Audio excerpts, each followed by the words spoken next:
وارث مال اپنے سے زیادہ محبوب ہو؟ تو صحابہ کرام نے عرض کیا یا رسول اللہ صلی اللہ علیہ وسلم، ہر ایک کو اپنا ہی مال پیارا ہوتا ہے، ہر ایک کو اپنا ہی پیارا مال جو ہے اپنا ہی پیارا ہوتا ہے، محبوب ہوتا ہے۔ تو نبی پاک علیہ الصلوۃ والسلام نے اس بات کو سننے کے بعد ارشاد فرمایا کہ تمہارا مال تو وہ ہے جسے تم نے آگے بھیج دیا ہے، جو تم نے پیچھے چھوڑ دیا ہے وہ تمہارے وارثوں کے لیے ہے۔ حضرات محترم، اس حدیث کے اندر نبی پاک علیہ الصلوۃ والسلام نے ترغیب دلائی ہے اور بتایا ہے انسان کہ تیرا مال کون سا ہے، تیرے وارثوں کا مال کون سا ہے،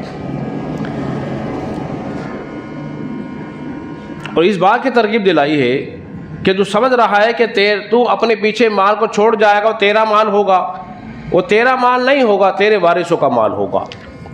اگر تو اس مال کو اللہ کی راہ میں خرچ کر دے تو وہ مال تیرا ہو جائے گا،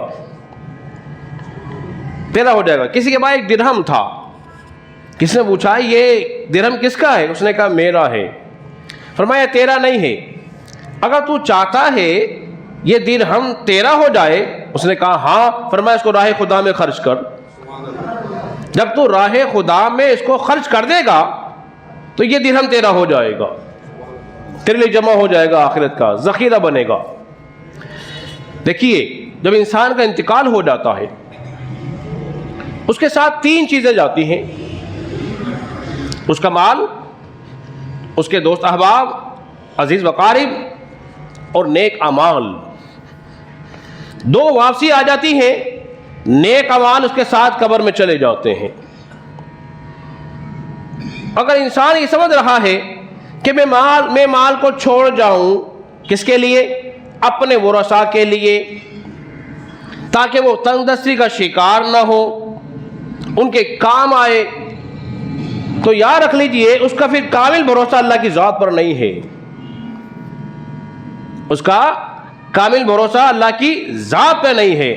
اگر اللہ کی ذات پہ کامل بھروسہ ہوتا تو اس کی سوچ کبھی یہ نہ ہوتی، بلکہ اس کی سوچ یہ ہوتی کہ وہ اس مال کو اپنے بیوی بچوں بھی خرچ کرتا اور پھر اس مال کو راہ خدا میں بھی خرچ کرتا۔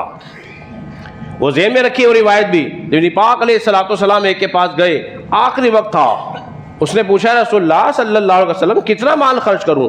فرمایا سارا مال ہی راہ خدا میں خرچ کر دوں؟ فرمایا نہیں، سارا مال خرچ نہیں کرو، اس میں سے کچھ مال راہ خدا میں خرچ کرو اور کچھ مال اپنے ورثاء کے لیے چھوڑ جاؤ، کہ ایسا نہ ہو کہ تم سارا مال راہ خدا میں خرچ کر دو اور تمہارے بچے بھیک مانگے۔ ایسا نہیں ہونا چاہیے۔ اعتدال کے ساتھ جب انسان خرچ کرتا ہے تو انشاءاللہ تبارک و تعالیٰ کبھی تنگ دستی کا سامنا نہیں آتا۔ علماء نے ایک بات اور رفیع بیان کی، ہر ایک کو خوف لگا ہوا ہے ایک بات کا خوف سب کو ہے، یار یہ نعمت جو مال کی نعمت ہے چھن نہ جائے، چلی نہ جائے، تنگ دست نہ ہو جاؤں، ہر وقت اس سے ڈرتا رہتا ہے۔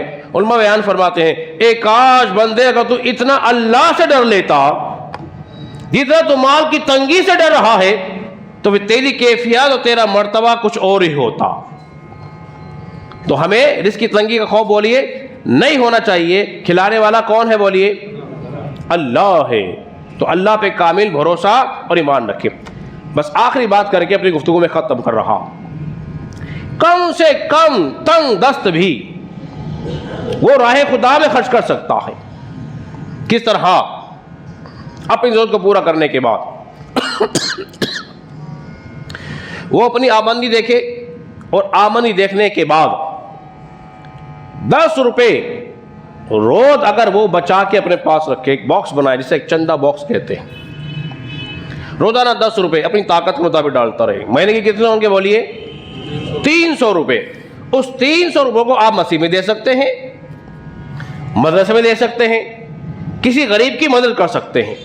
یہ کر کے دیکھیں، اگر مال میں اضافہ ہو 20 بڑھا دیں، 20 کر دیں، پھر اضافہ ہو 30 کر دیں۔ جتنا مال اللہ تمہیں دے رہا ہے اس کی پرسنٹیج تو نکالیں،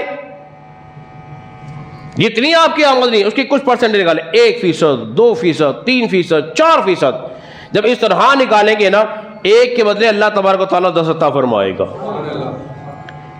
تنگ دستی بھی نہیں ہوگی، فراخی بھی ہوگی، مال بھی راہ خدا میں خرچ ہوتا رہے گا۔ اللہ رب العزت کی بارگاہ میں دعا کریں کہ اللہ تبارک و تعالی ہم سب کو سمجھنے اور عمل پیرا ہونے کی توفیق عطا فرمائے۔